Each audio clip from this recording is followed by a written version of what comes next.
Rejection therapy. I'm going to have to tell you all about it because although I did record myself, the videos came out like horrible, horrible, horrible, and you won't be able to understand what is happening. So I'm just going to tell you.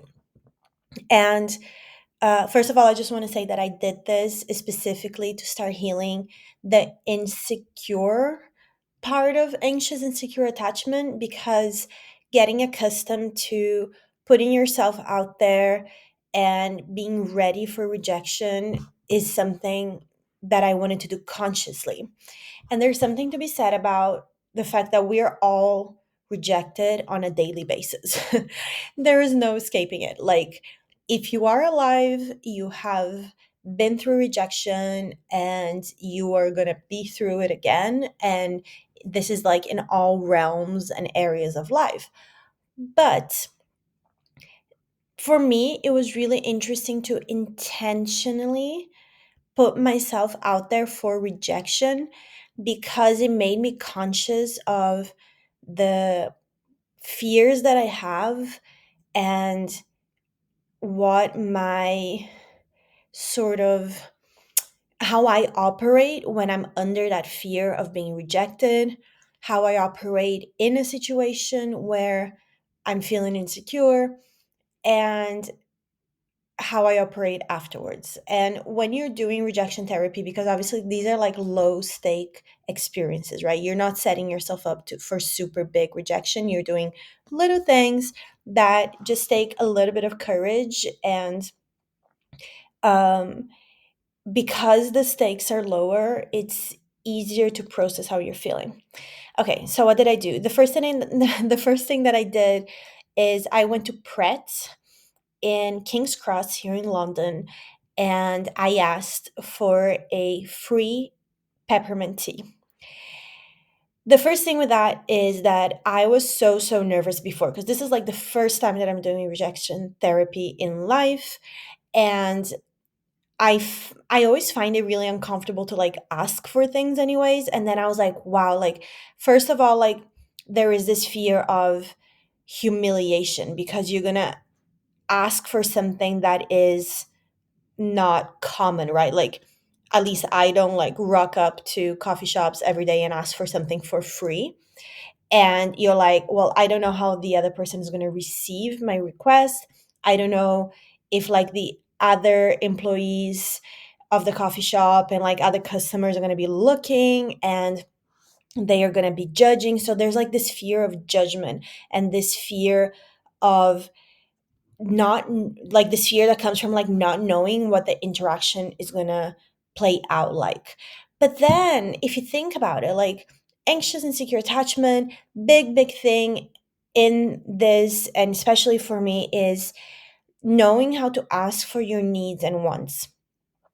And that is asking for something that you want, right? Like you usually don't do rejection therapy with something that you need, but you do ask for something that you want, or at least it seems like you're asking for something that you want. So there's this two sides of rejection therapy that I really like because one, you need to get over the fear of being judged and being humiliated and being embarrassed. And you just need to find strength within yourself to act as if what you're asking is like the most normal thing in the world. And then you end up practicing also asking for things, right? And so I asked for a free peppermint tea. So, first issue with that was when I said free peppermint tea, the person helping me heard three peppermint teas. And this is in the middle of King's Cross. So it's a little Pret outside of this, like just on the square in front of the station, like outside of it. So it can be noisy. There were like people around me. So first I tortured myself because I was feeling so nervous And I was like, oh, do I do it? Do I do it? Do I go for it? And then there were always people there because, again, this is like King's Cross. So there's like always people waiting in line to buy something. And I was waiting for it to be a bit more empty and it just didn't happen. So I got in line and I'm standing in line like, oh my God, oh my God, oh my God, oh my God. And then it got to be my turn. But I was the last person in line. So I was like, okay, I'm going to be alone. And then as soon as it's my turn, a guy stands behind me. And I felt so nervous that there was someone right behind me watching me do rejection therapy. And um like I was very conscious of him. I was very conscious of the person helping me at the till, of the other employees in the coffee shop. But I just took a deep breath and I was like, can I have a free peppermint tea? And again, in all the noise and confusion, this guy is like being super friendly and like doing his job really well. And he's like, yes, of course you can have 3 peppermint teas. No, I think he confirmed it with me. He's like, okay, you want 3 peppermint teas? And he's like putting the order in the till. And I said, no, I want a free peppermint tea. And he like, we like went back and forth. We like free and three, and like I'm like trying to get this across to him, and he's looking at me like, what does this woman want? And then eventually he understood me because I think I like changed the sentence around and I said, I would like a cup of peppermint tea for free. And then he was like, oh, and then when he understood me, he was like looking very, very puzzled and confused. And he took a minute where he was just staring at me. And oh my God, that was like so nerve wracking because he's just staring at me like it's not a yes, it's not a no, it's not even a maybe. It's just someone processing what just happened. And then he goes, oh. And then he cancels whatever he did on the till and he goes like, okay. So he went off and he actually made a peppermint tea for me and gave it to me, which I was not expecting. And you would think like getting a yes is actually quite funny if you're doing rejection therapy, but also like quite pleasant because like, hey, you got something, right?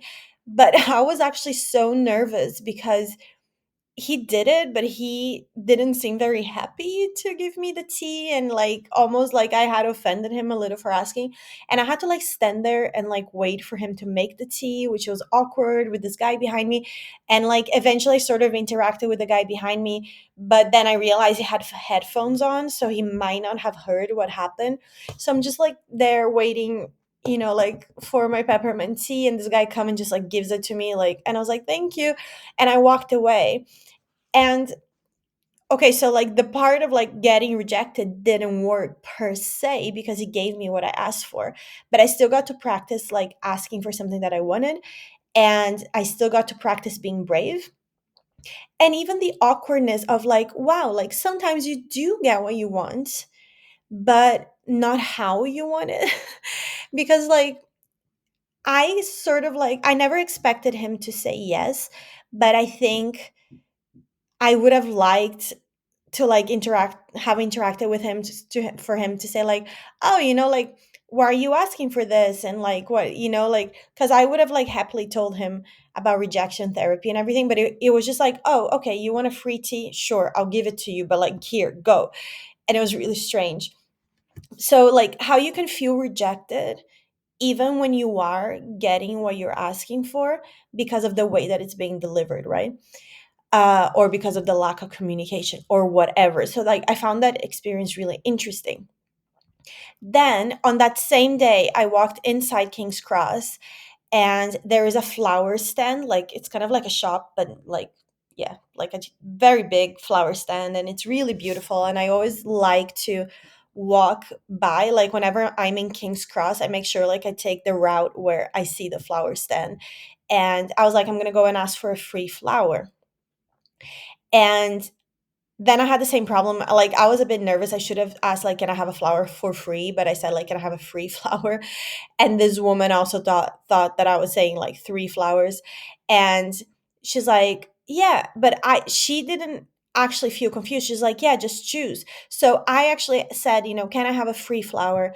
And she said yes, because she thought I was saying 3 flowers.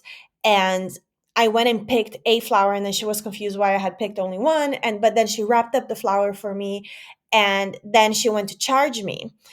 And I almost wanted to buy the flower because I think it was only like a pound 50 or something, but that's not the point, right? So then I said, oh no, what I asked for is, can I have a free flower, a flower for free? And then this time rejection worked, and she just looked at me, also a little confused, but she was like a bit faster about it. And she just looked at me and she's like, no. Like she was confused as well. Like they were both confused, but one said like, what? Okay. And the other one said like, no. And then I got to say, okay, thank you, and walk away. Now, those two experiences were different. Um, and very low stakes, but I felt nervous, like very very nervous before each of them. I felt awkward asking, but once I was in the situation, I wasn't nervous anymore. Like I was feeling a bit awkward, and even like with the tea, like I had to wait for the tea, and this guy was like not understanding what was happening, so there was like a lot of like this weird energy, but it was nothing compared to how nervous I was at the beginning, like at the anticipation of like doing something like this. And afterwards, for both experiences, even though like in one I actually got the tea, so like I actually like had a tea on my way home, like in the train. And in the other one I didn't get what I asked for, but both of them made me feel so good. Like I don't know if it's like what, if it's adrenaline, if it's serotonin, dopamine, probably dopamine, of like having been through it. It's like I was scared of this and I felt so incredibly nervous, and that was so negative to feel. Like I felt like tightness in my throat and my chest and like butterflies in my stomach, and I was like, oh, why am I doing this? And the anticipation was so horrible, and then doing it was fine, and then afterwards I just felt so elated. So there's something about being brave and just going for it, and just going after what you want just makes you feel good independent of the result, because in one instance I did get what I asked for and the other I didn't, but I felt equally amazing after each of them. And in both situations I like the afterwards, like the few hours and days after it, I just felt like I could do anything. And so I think there's something really interesting about rejection therapy, where you are like training your bravery and courage muscle. You are learning to keep a straight face when like asking for things. You are learning to ask for things. So yeah, like absolutely interesting. Then I did it once again. I went to Starbucks, but then I went to Starbucks like really close to my house, 'cause, like King's Cross is central London, is everyone is there, like it feels very impersonal. But then I did it the second time in the Starbucks, like my local Starbucks. And I don't like super know everyone in there because I don't go in that often, but I walk past that Starbucks like a few times a day, every day. And I kind of like, even though I don't know like everyone's name in there, like I definitely know like that they work. Like if I see them outside of Starbucks, like I know who they are, because like it's like the neighborhood Starbucks, and it's not a big neighborhood. So um I went in there in the morning, and this felt a bit more higher stakes because again it's my local Starbucks, but also I went in there wanting a coffee, and I really really wanted to have a coffee. And Starbucks was the only coffee shop open at that time. I think it was a Sunday, and then Sunday, like the other coffee shops tend to be closed or open a bit later. And I was like, but if they don't give it to me, I'm not gonna get it, because the whole point is that I'm doing rejection therapy. So like, but the stakes fell higher because I was like, man, I really want a coffee. And so I go in, and this guy comes to the till, and they're like super friendly. So it's like, hi, good morning, how are you today? And I'm like, I'm good, how are you? And he's like, yeah, I'm good. It's like, what can I get for you? And I was like, well, actually, I wanted a free coffee, like a coffee for free. So like this time I just had this instinct of saying like free coffee instead of coffee for free, but I sort of remembered it and like said it right away. And then I said, would that be possible? And he looked at me and he said, well, yes, but it depends on what type of coffee you want. And I said, well, interesting. Cause like I didn't expect that. I expected like I either a yes or a no. And I wasn't even thinking of like the type of coffee. I was just like, I just need to ask the question because it's scary to ask the question. And then he goes, so then I go like, oh, okay. How about an oat latte, which is the coffee that I have anyways. And he goes like, yes, but I'll give you the small one. Is that okay? And I said, that's absolutely okay because, like, let's face it, Starbucks, like the small coffee in Starbucks is big anyways. So I said, yeah, that's absolutely okay, actually. And then I was thinking, like, actually, that was perfect because I was like, I want a coffee, but I didn't want like a super large drink. And I didn't even know they had that size that he gave me because I don't even remember the sizes in Starbucks because I have like all those different names. And but he gave me like what was actually like a pretty large oat latte anyways, even though he was giving me the smaller size. And on top of that, I was like, okay, this is like rejection therapy to like the extreme because not only like I've had all this conversation with this guy, but now I'm like, and because I had my two dogs with me, and I'm like, and can I have two puppuccinos? And the puppuccinos are always free, right? Because all they do is like give you a espresso cup with a little bit of whipped cream inside for you to give for your to your dog. And I have two dogs. So when I'm buying a coffee, I'll ask for two puppuccinos, and that just feels very natural, right? Because I'm a paying customer. So I'm like, feel super entitled to it. But then I was already asking for a free coffee. And on top of it, I asked for the two puppuccinos that I would usually get.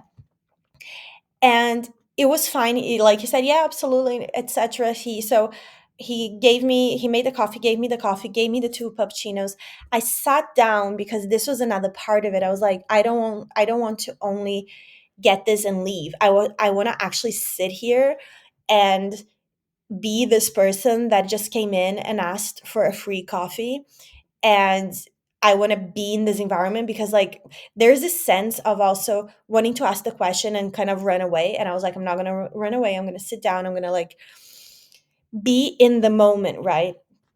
So I sat down with the coffee. I gave the puppuccinos to the dogs, and I'm having the coffee, and I'm like having, like this moment of like, oh wow, okay, like I'm realizing first of all, like coffee shops in London just give free drinks away, so it's probably like the where it's easier to do rejection therapy because then like the best that can happen is you get a no and you actually practice rejection therapy, and the worst that can happen is you get a yes and you get a drink.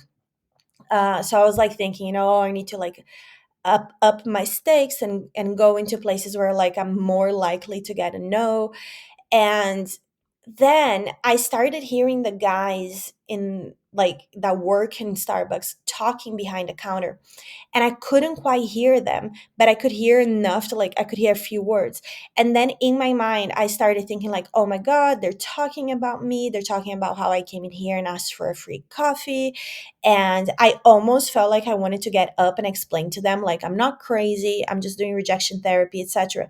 And then at one point I was like, you know what, I don't know if they're talking about me or not, but I'm definitely not going to get up and explain because the whole point of rejection therapy is to be daring and to be different and to do things in spite of other people's judgment, right? So I sat there sort of like going through all these feelings of like, oh, I don't know what's happening, I don't feel so comfortable. But I sat there through my whole coffee.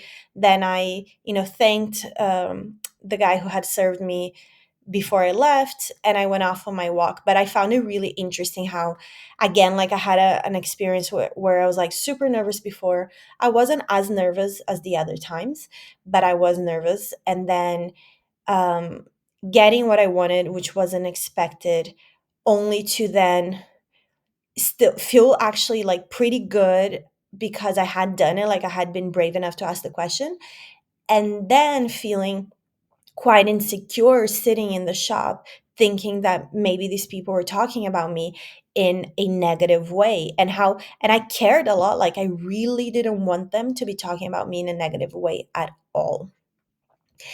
So that's really interesting to notice that, like, how much we care. And I think in other times of my life I would have been like, oh, like I don't care about about what like anyone thinks, especially not strangers. I'm just doing my thing. This is for my self-development. But then this time I was like, with all the therapy that I'm doing in Love Addicts and everything, I was like, you know what? I care, and I just do, and that's normal. It's human to care about what other people think. And it's scary to think that people are judging you, and it feels really negative. It feels like it makes me have negative thoughts. It feels negative in my body, and that's just the reality of life. And I always want to be a person who is brave enough to do the things that she wants to do, even when there is a risk of failure, when there's a risk of rejection, when there is a risk of judgment, or even, like mild humiliation. I wouldn't set myself up for like humiliation ever, but like sometimes it just happens because other people bring it on to you. But like, um, the important thing at the end of the day for me was to be brave enough to take the steps, but also not be hard on myself. Like when you feel judged and rejected, like that can hurt, and just let it hurt, and then soothe myself, and then be good to myself. you know so like in that moment, soothing myself and being good to myself meant that I was like saying it's okay to feel bad, like it's normal to feel bad, and like let's focus on the positives. And I gave myself the hard cuddle that I always talk about. So yeah, so those were my like only three experiences with rejection therapy, mainly because I don't leave the house that much, and my neighborhood is really small, so there aren't that many businesses. But like other ideas that I saw online is like you go into a mattress shop and you say like, can I have an app on your mattress, on one of your mattresses? So you're very likely to get a no from that. You can like stop a random stranger in the street and say like, can I borrow $100? You can, what else did I see? Um, you can go into a coffee shop or like a convenience shop and ask someone to buy something for you. So instead of asking like the employees like I did, you like up the stakes a lot if you just like ask a random stranger inside a coffee shop, for example, like, would you buy a cup of coffee for me, or would you buy a muffin for me, or something like that. So yes, so those are things that are still on my mind. I don't know if I want to do it, if I don't want to do it. Maybe. I think anything that makes you stronger and more capable and more daring is good. Um, so it is on my mind that I want to do more rejection therapy. Maybe I'll like make a list of everything that I want to do, and I'll go from like low stakes to high stakes. Um, and if I don't change my mind, and um, and I actually go through with it, and I have the courage to go through with it, I'll definitely record more videos about it.